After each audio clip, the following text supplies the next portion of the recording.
After winning EVO 2023 and qualifying for Capcom Cup twice, AngryBird has proven that he's one of the best Street Fighter 6 players in the world right now. I'll be going over how he consistently maintains his advantage state and corner pressure, even against some of the best players in the world. The whip punish with the heavy OD Jinrai and the Shifu Jinrai AngryBird takes them Tokido 3-1. Incredible, that stare down. In Street Fighter 6, the ability to keep your opponent in the corner and start your offense is the most vital it's been in a Street Fighter game, primarily due to the presence of throw loops and how much it strengthens the strategy of maintaining the corner.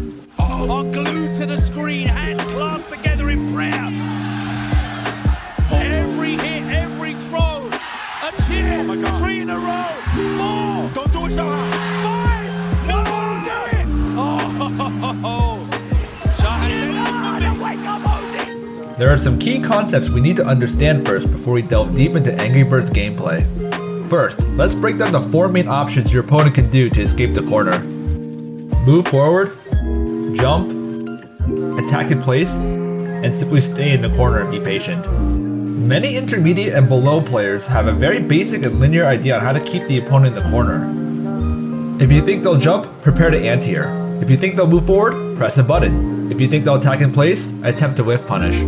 The problem with this strategy, however, is that this only gives you about a 25% chance of maintaining your corner pressure. In order to be consistent in your offense, you must shift your mindset from trying to hard read one specific option to covering as many options as we can, while also maintaining safety. So let's get ready to analyze what AngryBird does in order to prioritize this game concept of keeping his opponent in the corner. One of the main strengths we need to look at in AngryBird's play is how he utilizes spacing. He always tries to stay spaced in about anti-air range whenever he first enters his advantage state. The only exception being if he ends the conversion being right on top of his opponent. This is because it's extremely vital to cover jump, as it's the strongest option to escape the corner. Even if you have the reactions to anti-air right next to your opponent, it usually either sends them towards center stage or puts you further away from them, both of which end your advantage state and reset the game back to neutral. Staying in anti-air range ensures that his anti-air will send his opponent back to the corner and continue his offense. Although being in this position allows us to cover all possible options, it's important to note that you're only human and you won't be able to cover every option on pure reaction.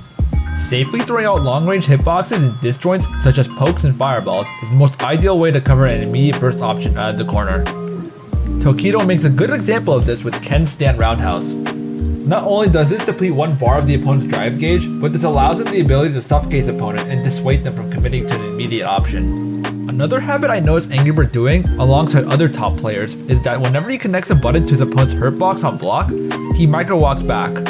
Most players below the high level would immediately down back to block or follow it up with fake strings. But by spacing backwards, this allows AngryBird to avoid any immediate option from the opponent and also makes it harder for them to regain space. Doing so is extremely vital as it gives you information on your opponent and what kind of options they'll commit to once it's their turn. If they decide to sit and remain patient, you can adapt and move forward yourself to initiate your strike-throw mix-up game. If they try to do something immediately, like a button response, you can wait and whiff punish accordingly.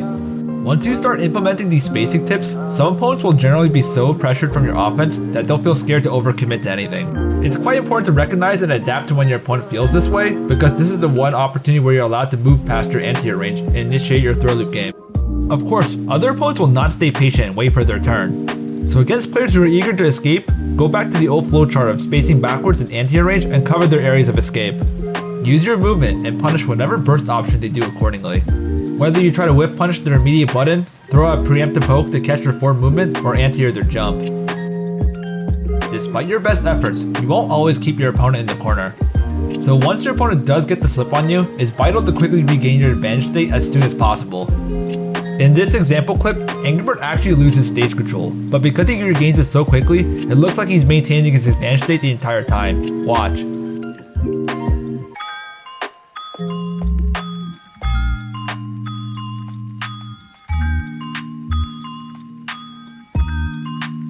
We've covered quite a number of strategies you'll need to understand to keep your opponent in the corner. So let's recap what the key goals are to ensure our advantage state. The goal is to cover as many options as we can while maintaining safety. How do we do so? We start by staying spaced in anti-air range, and then we use long-range hitboxes to cover grounded areas of escape instead of trying to react to everything. We also need to space backwards after pressing a button on block to get a download on the opponent. If we recognize that our opponent likes to stay patient, then we can move in and initiate our strike throw mix-up. And if the opponent is impatient and wants to get out of the corner immediately, we stay back in anti-air range and try to cover their immediate burst option out of the corner. And finally, if all else fails, we quickly try to regain stage control as soon as possible. This can seem pretty abstract on paper, so we'll end the video off with a few examples of various top players implementing these tips. Thank you so much for watching the first video in the Play Like series, where we analyze how top players handle certain phases in the game. Please offer your support if you're interested in more guides like this, and next video we'll cover how to escape the corner from the bull himself.